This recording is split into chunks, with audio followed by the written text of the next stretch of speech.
Coming up in this episode of PWD Allies podcast. Like, I'm not going to pretend to be somebody else. I'm just me. People don't want to accept you, then they can move on with life. If they want to be in the same rowboat as you, they're going to row in the same direction as you.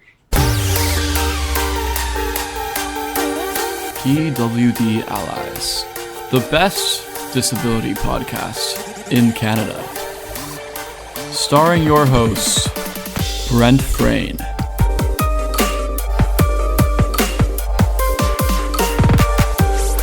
And as always, his producer and editor, Neil Matheson.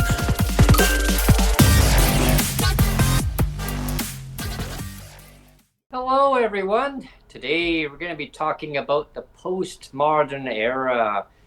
We're going to be talking about arts, or we're going to be talking about literature, we're going to be talking about architecture. Well, no, we're going to be talking about, guess what? I'm going to talk to you over and hand you over to Neil Matheson, where he's going to tell you what we're going to be talking about next. Well, yeah, like, how you have the postmodern era. That's what people talk about all the time. The postmodern era of arts and literature and architecture.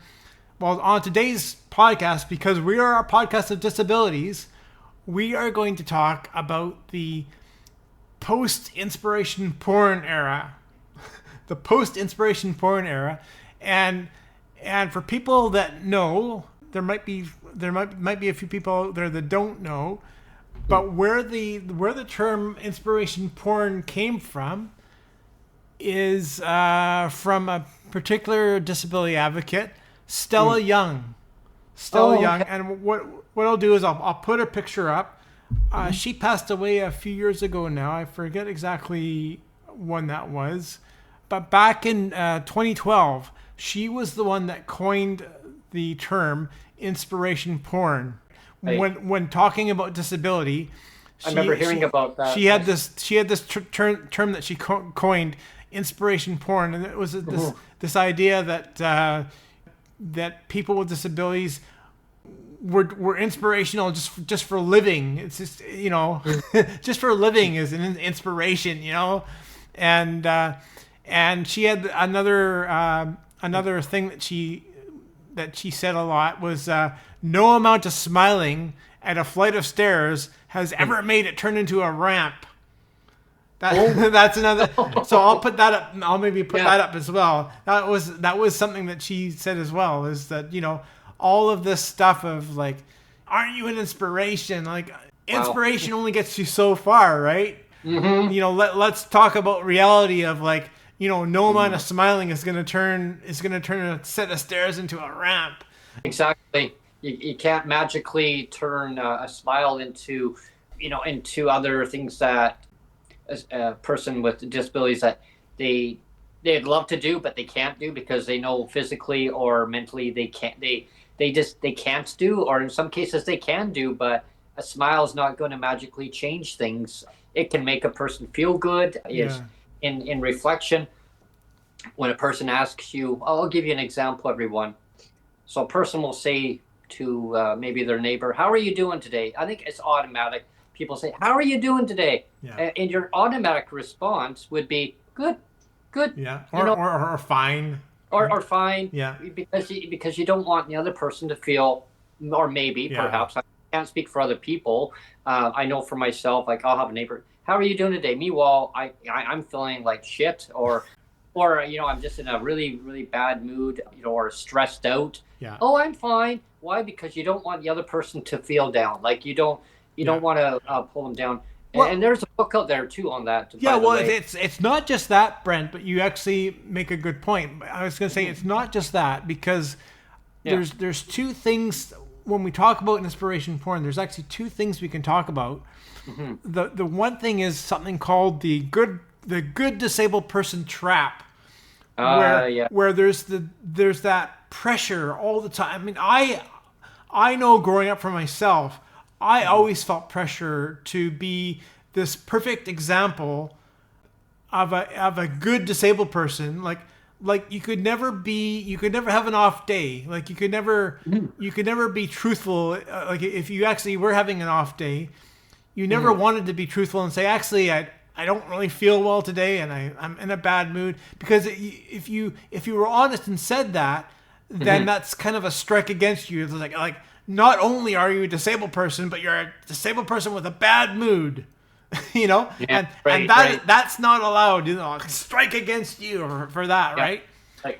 And so there's that side of it, right? This pressure to be this good disabled person that you can't show your authentic self. Connected to that good disabled person trap is something actually called cripple punk. Now, I actually never had heard that term before. Yeah, I had just kind of stumbled across it when I was researching this whole topic. Punk.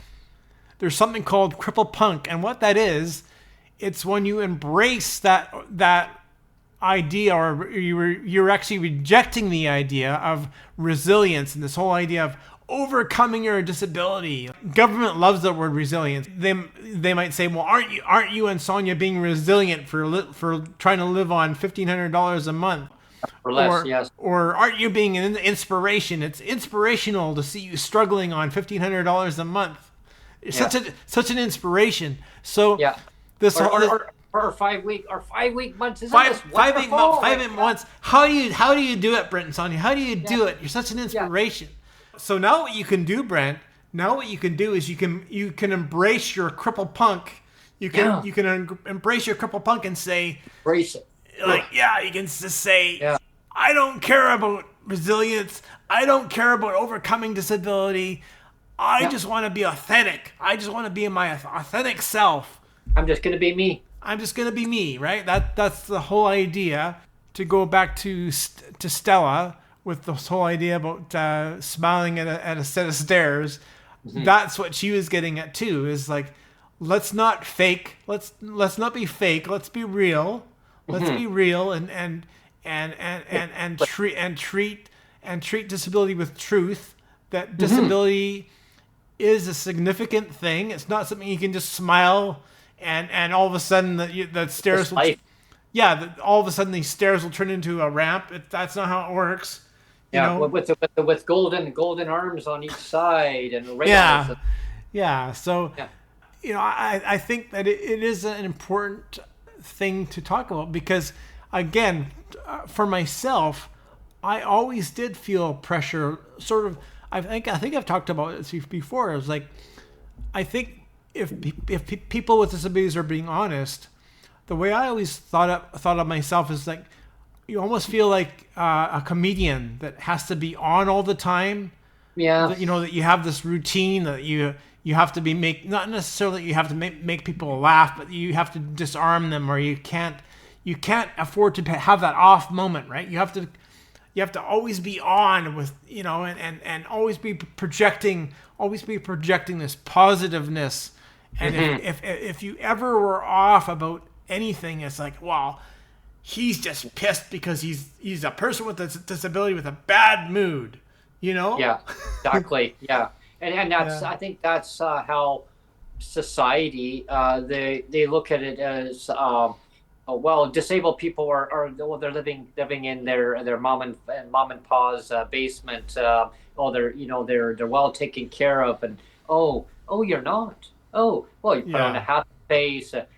Things must be having a good day today. Oh, well, because the sun is out. Oh, but if it's cloudy out, you're having a bad day. Oh, but I guess we better keep the sun out. Isn't that resilient? We better keep the sun out. Yeah. We better throw out little press releases, press conferences, and splash the announcement. Look what we're doing. Oh, isn't that great? Oh, but in reality, no, things are not good. But it's like changing the narrative of making I guess society think that people with disabilities they're well taken care of. Oh, they got they're checked. Oh, they must have their shelter rate must be on top of that amount. Oh, no, it's not. Oh, but it's like, be grateful. And then people put a smile on, well, I'm grateful for what I get. Well, no, you know, it's not how it should be. It should be that you take care of people, but you put on a smile face and say, everything's going to be good. Well, right. Well, you know, another example I have, Brent, is the BC Commissioner for Human Rights here in this province. And this was a while ago now, but they put out a video talking about disability discrimination. They actually did acknowledge that it was a thing in the video.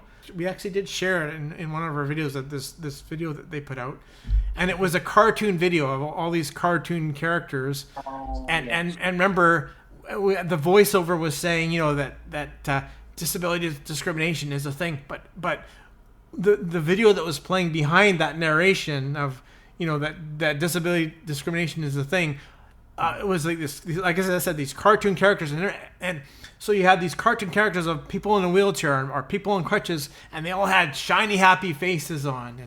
It's like, let's project this shiny happy, like everything's great, everything's like shiny happy, and nothing to see here, nothing wrong here. So yeah, they were talking about disability discrimination, and rather than being honest about it, they painted it up with these cartoon characters, not reality, but cartoon characters with shiny happy smiles on their faces. Oh yeah. It's like role playing, Yeah. It's like a skit you're putting out there, and hi everyone. Yeah. Because let's not show reality. Let's just show this cartoon pink unicorn alternate reality. Yeah. Of cartoon characters with shiny happy smiles on their faces. Yeah. I don't know, as pink unicorns, don't they look nice? I mean, I got one right behind me, but if you look around, you see all these pink unicorns running around. Yeah. They're all happy. They got happy looking smiles on their faces, and they're jumping around and playing, and wow, look at the disabled people. Look at the sun shining down on their face, and oh wow, they're strolling along, and look at the smiling. Everything must be great.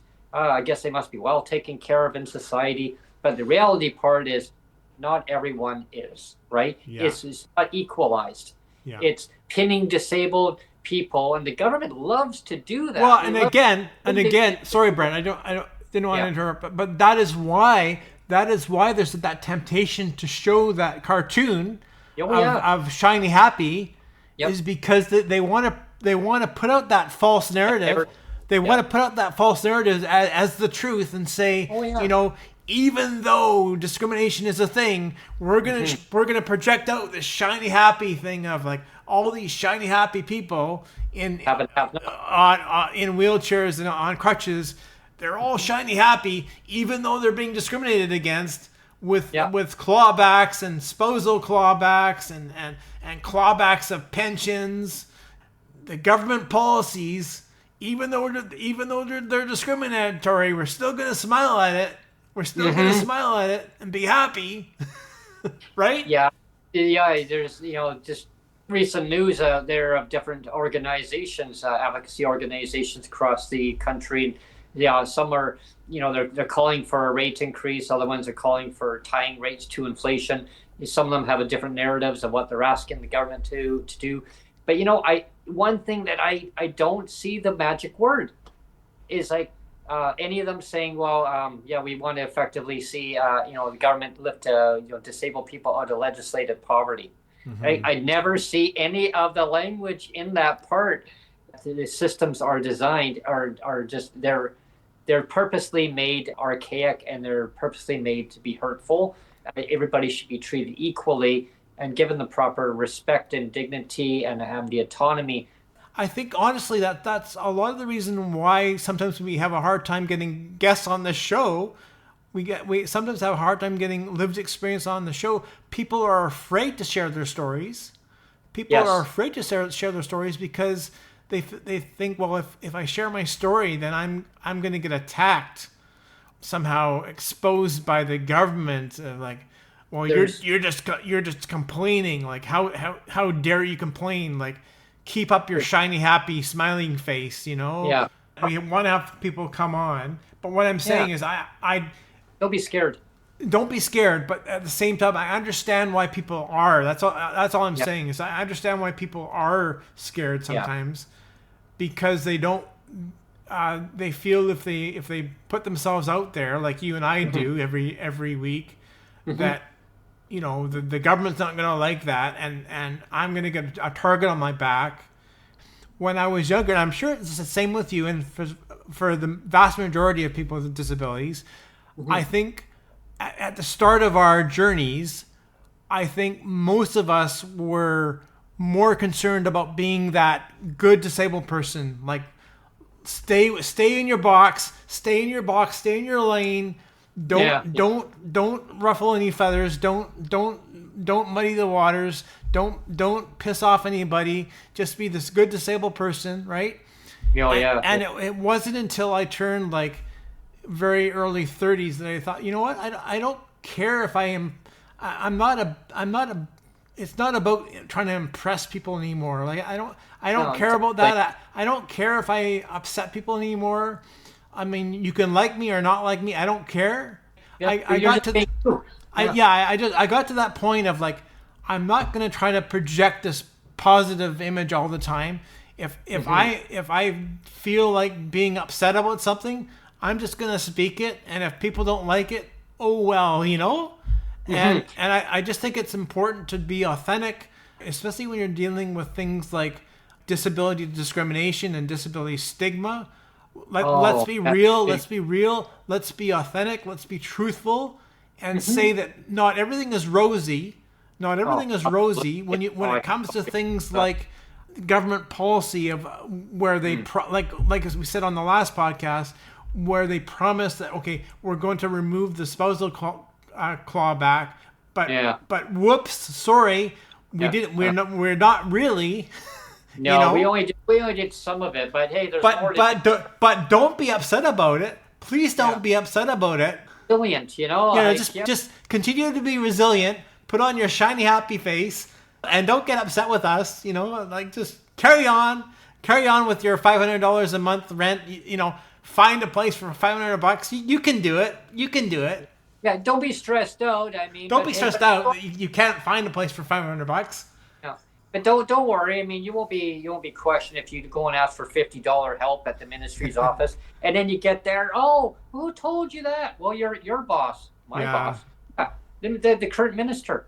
Why would my boss tell you guys to come here and ask for help? I go, how about actually add it onto the PWD check? Well, that would make sense, but I'm not in charge of doing that. My boss is. Oh, well, that's funny because I just had a meeting with your boss and I said that. Add it onto the check. They're like, yeah, well, that's why we made a crisis supplement so you guys could just go in and ask for it. We go, so, wow. I mean, gee, call kettle black. I mean, right hand doesn't know what the left hand's doing, everybody. That's right, yeah. And again, just be authentic. Just be yourself. Yeah. And in 2026, let's make 2026 into a better year for everybody. Modernize policies. Let's don't start throwing hand grenades at each other just because, hey, it's a feel-good moment. Well, look at me. I'm feeling better now because I just put somebody else down. Yeah. Just accept them for who they are. Don't judge them. And that's why it's hard for you, Brent. You actually take way more arrows than I do. I have to say, like you put yourself out there way more than we share the podcast. It's true. Yeah. But you're way more kind of out there than me somehow. Like it seems like I can retreat more in the background more. I don't know why that is, but I see you take a lot more targets. I see you take a lot more bows and arrows and and it bothers me as your producer. I see that and I kind of get pissed off. It's both you and Sonia are really putting yourself out there as public figures, and people are taking swings at you. That's BS. Like here you are trying to project this authentic self, really put yourself out there as a vulnerable person, and you're an open book. You're an open book. Yeah. Of here I am, here I am, I'm doing my breaking with Brents. I'm showing my slice of life. We've done this now for this is the 4th year of the podcast, but we've done the channel for 5 years basically. Yeah. And you've put out your breaking with Brents. You've put all these videos out. You put it all out there for all to see. and people can't wait. People can't wait to attack you, Brent, and it bothers me so much when I see that. Yeah. Again, it's about being independent. It's about enjoying life. It's about showing our adventures to you. I mean, and you want to show yourself. You want to show yourself enjoying life, right? I mean, that's important. It's important to put that message out there. Yeah, exactly. Yeah. And it's like when Sonia and I were fortunate enough to do our train travel. I had bows and arrows. I mean, all the way until it was all the way until June. I saw a post June of last year of 2025. Like, my gosh, we went on our train travel in 2024, everybody. Mm-hmm. And there was still vomiting going on from that. A year later. Yeah, hiding under another YouTube channel, right, and posting it out. And yes, and still complaining. Well, he spent thousands of dollars traveling on a train. How can he go and do it? I didn't spend thousands of dollars because it was given to me. Am I supposed to go and tell the donors, by the way, please don't pay for my trip. Please do not sponsor me, but I want the money because I want to live. But hey, I'm still going to suffer when I get back. I could have actually forfeited and not even gone through any torpedoes and hand grenades thrown at me. Mm-hmm. Sonia and I had saved up our money for extra things on top of it. Like, and I explained this before in a podcast, and people just seem to love to throw bow and arrows and saying you can't enjoy life. And when you're given an opportunity of going somewhere, and you say turn down a gift of an opportunity, I mean, oh my gosh, I was beyond like speechless really. And then so we saved up money. Yeah, like this whole idea of like this, this soup Nazi of like no soup for you, like that's what I mean. Like, and that's how it felt. Like, it felt like like you can't go and actually have a good time. Enjoy. You don't deserve to have a good time. You don't deserve a train trip. I don't care if you didn't pay for it. Even if somebody gave you the money even if somebody gifted you the trip, you don't deserve a gifted trip.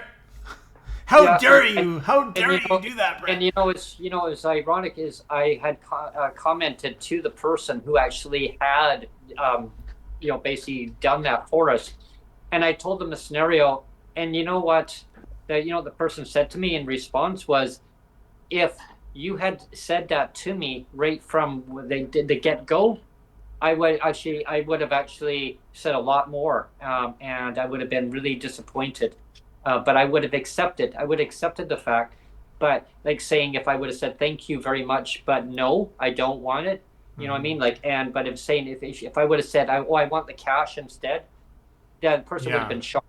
But again, I mean, am I ever going to post videos regarding our train travel going forward when the opportunity does come? Oh, absolutely. I don't care. Like, if people, and I'll get torpedoes. Oh, here he goes again. How is he gonna how is he gonna afford that? How can they afford that? We will find a way one way or another, and that means we save up. Oh, does that mean that Brent has to not ask for help? Yeah. You know what I mean? Like that torpedo. Like, if you don't like it, like in life, I mean, then move on. Like, I have neighbors of mine who actually ask for help constantly. They'll say, hey, do you have a couple of dollars I can go and do laundry? Oh, yeah, but didn't you just go over to the mainland and go and visit your cousin? How could you afford that? I heard that the other day because I had to go and see my cousin. Or there was another person had to go to Winnipeg, Manitoba, and had to go and see family. How could you afford to do that? Meanwhile, it says, oh, well, the person said they needed a carton of eggs. They ran out of eggs and they needed some cream.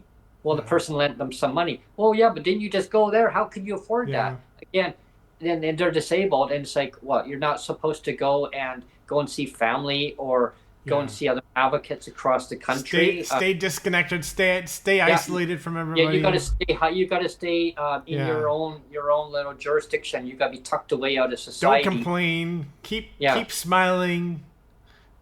Exactly. Stay in your box. Stay in your box. Here's the thing. I was joking around the other day with another colleague, and I said, hey, maybe I better not post out for a couple years, and that way if we go away, then it's like, oh, I guess they must have saved up. Just Yeah. because people, here's the thing, and I can actually, I think every disabled person across Canada who asks for help, for mutual aid or whatever the case is, some people do GoFundMe's. Are we supposed to be treated differently because we have disabilities, or anybody that's on low income? There are people right now that are making very good money and they got high mortgage costs, car loans, bills, food, tenant insurance, medical insurance, you name it. They're going to the food banks. They're online asking people for help. They got pets. They can't buy pet food, and someone says, "Oh well, you shouldn't have a pet," and they can't feed their children. Oh, I guess you're not supposed to have your children either, eh?